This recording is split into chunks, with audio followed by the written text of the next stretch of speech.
Secretary خارجہ نہیں لگایا گیا اسد مجید کو، اور یہ بڑی حیران کن بات تھی کیونکہ حکومت تو ان کو لگانے کے لیے تیار تھی، تمام تیاریاں مکمل تھیں۔ اور جو مجھے وجہ پتہ چلی اس کی ایک وجہ وہ یہ بتاتے ہیں کیونکہ ان کا جو سائفر یا امریکہ کی مبینہ جو سازش ہے اس کے ایک یہ مرکزی کردار تھے، کیونکہ انہوں نے ہی سائفر وہ بھیجا تھا۔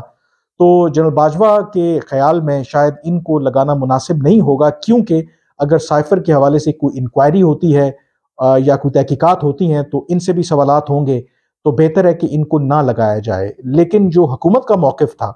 یہ بڑی دلچسپ بات ہے، کیونکہ اگر آپ کو یاد ہو تو دو نیشنل سیکیورٹی کمیٹی کے اجلاس ہوئے اس سائفر کے معاملے کے اوپر، ایک جب عمران خان صاحب وزیر اعظم تھے اور ایک جب شہباز شریف وزیر اعظم منتخب ہو کے، اور جب شہباز شریف وزیر اعظم منتخب ہو کے آئے اور اس وقت نیشنل سیکیورٹی کمیٹی کا اجلاس ہوا تو کچھ چینلز کے اوپر جو ظاہر ہے کہ عمران خان صاحب کے حوالے سے ایک نرم گوشہ رکھتے ہیں، یہ خبریں ڈیلیبریٹلی لیک کی گئیں کہ اسد مجید نے جو اپنا موقف ہے وہ بدلنے سے انکار کر دیا ہے، ان پر دباؤ ڈالا گیا کہ آپ اپنا جو موقف ہے سائفر کے حوالے سے وہ تبدیل کریں، لیکن وہ ڈٹ گئے ہیں اور انہوں نے عمران خان کا جو موقف ہے اس کی تائید کی ہے کہ یہ سازش ہوئی ہے، اور انہوں نے جو بھی مراسلہ بھیجا ہے وہ بالکل ٹھیک ہے اور وہ اس کے پیچھے نہیں ہٹیں گے۔ اگر تو یہ بات درست ہوتی کہ واقعی کہ انہوں نے جو پی ڈی ایم کی حکومت تھی اور اس کے بعد جو نیشنل سیکیورٹی کمیٹی کا اجلاس ہوا، جو عسکری قیادت ہے اور جو سویلین قیادت ہے ان کے سامنے مبینہ طور پر کچھ چینلز کا جو آپ کہہ سکتے ہیں دعویٰ تھا کہ انہوں نے وہاں پہ سٹینڈ لیا،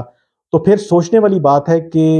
یہ جو حکومت ہے اسد مجید صاحب کو کیوں سیکرٹری خارجہ تعینات کرتی، کیونکہ ایک تاثر یہ بھی دیا گیا کہ شاید جو اسد مجید ہیں یہ بھی شاید پرو عمران ہیں، عمران خان صاحب کے حوالے سے ایک نرم گوشہ رکھتے ہیں۔ اگر یہ بات تھی تو پھر ان کو یہ کیوں تعینات کرتے؟ تو اس کا مطلب ہے کہ ہرگز ایسی بات نہیں تھی۔ انفیکٹ اس نیشنل سیکیورٹی کمیٹی کے اجلاس میں جو اسد مجید صاحب نے جو مراسلہ بھیجا تو جو نیشنل سیکیورٹی کمیٹی کے اراکین تھے انہوں نے اس بات کو سراہا کہ آپ نے اپنا جو کام ہے وہ بڑا پروفیشنلی کیا ہے، اور اگر گورنمنٹ نے، اس وقت کی گورنمنٹ نے، عمران خان صاحب نے اس کو پولیٹیکلی ایکسپلائٹ کرنے کی کوشش کی ہے تو اس میں آپ کا کوئی قصور نہیں ہے۔ اور اگر واقعی ہی اسد مجید جو ہیں وہ ایک پرو عمران ہوتے یا انہوں نے ڈیلیبریٹلی کوئی ایسا کام کیا ہوتا کہ جس سے ایک یہ تاثر ملے کہ یہ جو پی ڈی ایم کی حکومت آئی ہے امریکی سازش کے نتیجے میں آئی ہے اور اس میں لوکل ہینڈلرز نے بھی ساتھ دیا ہے، تو پھر ظاہر ہے کہ جو موجودہ حکومت ہے ان کو جو سیکرٹری خارجہ تو تعینات نہ کرتی۔ اور یہی وجہ تھی کہ جو پی ڈی ایم کی حکومت نے یا وزیر اعظم شہباز شریف نے اسد مجید کو جب سیکرٹری خارجہ تعینات کرنے کا فیصلہ کیا ستمبر کے آخر میں ہی، اس کی ایک بہت بڑی وجہ یہ تھی کہ وہ عمران خان صاحب کے اس بیانیے کو زائل کرنا چاہتے تھے کہ کوئی ان کے خلاف امریکی سازش ہوئی ہے۔ اور اگر آپ تصور کریں کہ اس وقت اسد مجید بطور سیکرٹری خارجہ تعیناتی ہو جاتی تو یقینی طور پر یہ عمران خان صاحب کے بیانیے کے لیے سیٹ بیک ہوتا، کیونکہ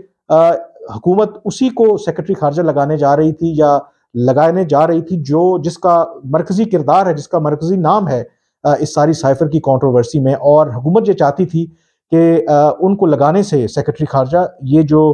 عمران خان صاحب کا بیانیہ ہے وہ دم توڑ جائے گا۔ لیکن یہ بڑی حیران کن بات ہے کہ جنرل باجوہ نے ان کو سیکرٹری خارجہ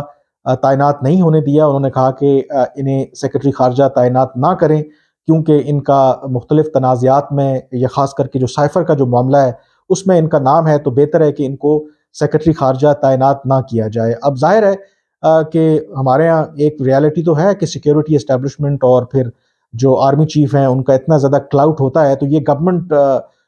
پھر وہ فیصلہ نہ کر سکی، اور جیسے ہی باجوہ ریٹائر ہوئے، یعنی کہ وہ 29 نومبر کو ریٹائر ہوئے، تو اس کے 3-4 روز کے بعد ہی آپ نے دیکھا کہ فوراً سے گورنمنٹ نے پھر نوٹیفیکیشن نکالا کہ اسد مجید کو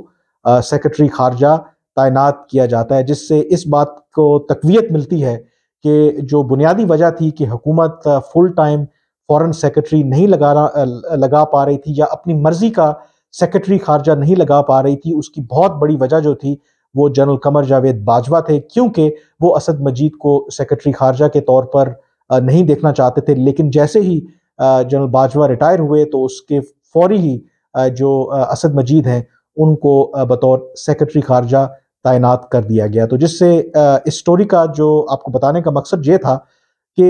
ڈیفینیٹلی جنرل باجوہ کی جو 6 سال کی لیگیسی ہے اس کے بارے میں بہت کچھ کہا جا رہا ہے، بہت کچھ لکھا جا رہا ہے کہ جس کی وجہ سے